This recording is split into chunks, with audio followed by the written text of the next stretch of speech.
Terjadi bencana alam gempa bumi dan berpotensi tsunami di Kota Bitung, Provinsi Sulawesi Utara pada Selasa 24 Mei.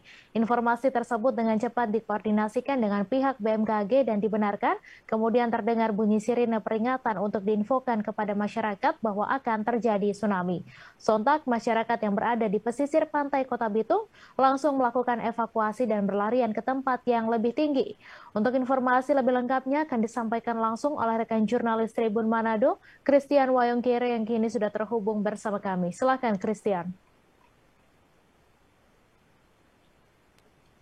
Oke, selamat sore rekan Mei dan Tribuners dimanapun Anda berada.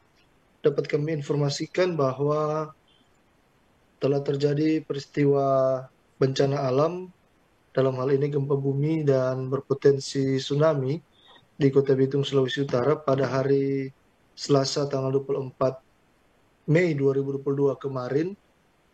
Dan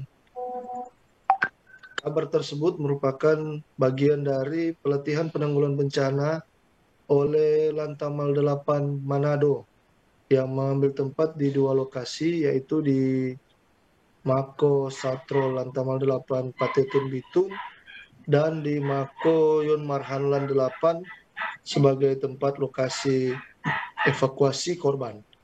Dan seperti yang disampaikan rekan Mei tadi di awal, bahwa dalam skenario yang kami himpun dan pantauan kami di lapangan, pelatihan penanggulangan bencana yang dilaksanakan oleh Lantamal 8 Manado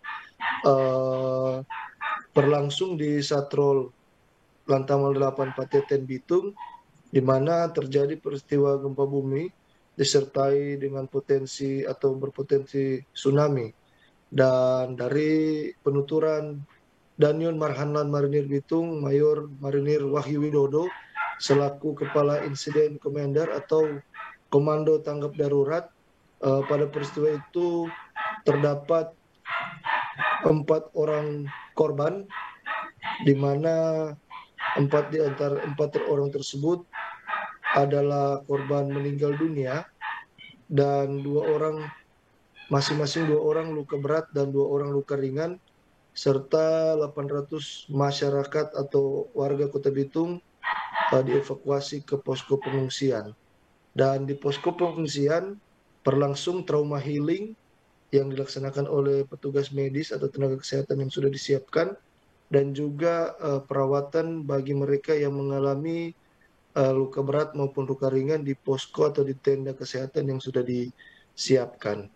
Dan Tribuners, pelatihan ini juga diawali dengan upacara yang berlangsung di Mako Yon Marhanlan 8 Bitung dan bertindak sebagai komandan upacara dan Lantamal 8 Manado Laksamana Pertama Noldi Tangka. Dan pada kesempatan itu dia juga mengutarakan satu di antara dasar pelaksanaan latihan penanggulangan bencana ini, karena di Indonesia khususnya berada di lingkaran atau cincin api, dan untuk Kota Bitung maupun daerah sekitar yang ada di Provinsi Sulawesi Utara juga merupakan daerah atau wilayah yang rentan atau berpotensi terkena musibah bencana, baik tsunami maupun gempa bumi, tanah longsor, banjir,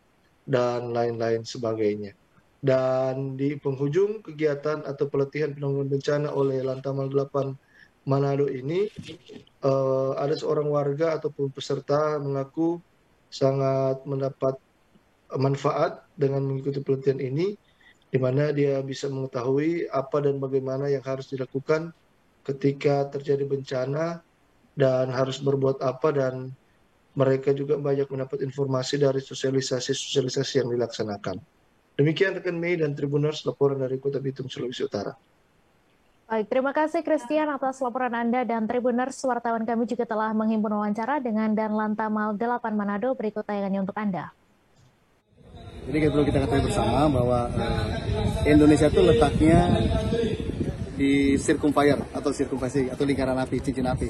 Sehingga mau tidak mau, suka tidak suka, senang tidak senang, kita harus prepare atau mempersiapkan diri untuk menghadapi hal-hal yang sulit dalam menghadapi bencana.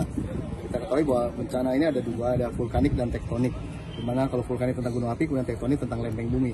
Nah, tepatnya dan kota Manado, Kota Bitung khususnya ini, bahwa ini daerah yang sangat riskan atau sangat rawan dalam menghadapi bencana, sehingga kita seluruh stakeholder kebutuhan saat ini dipimpin oleh Angkatan, mungkin ke depan nanti dari Airut punya rencana, kemudian BPBD, kemudian Basarnas ataupun BMKG, nah bisa mereka mengadakan juga latihan seperti ini supaya tingkat alert, tingkat awareness tiap stakeholder dapat lebih peka untuk menghadapi bencana yang sewaktu-waktu mungkin terjadi di kota ini. Demikian.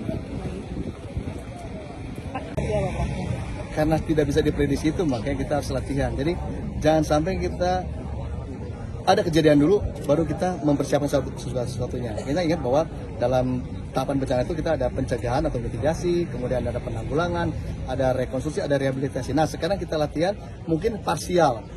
Ada pencegahannya sudah kita lakukan, kemudian ada penanggulangannya yang nanti kita praktekkan, dan rekonstruksi atau rehabilitasi. Nah, semua itu sebenarnya harus dilakukan secara komprehensif, secara menyeluruh. Namun sekarang kita lihat dengan kondisi yang ada di tempat ini, mungkin ada beberapa latihan yang kita laksanakan, tapi ada beberapa latihan juga yang belum kita kerjakan. Terima kasih sudah nonton. Jangan lupa like, subscribe, dan share ya.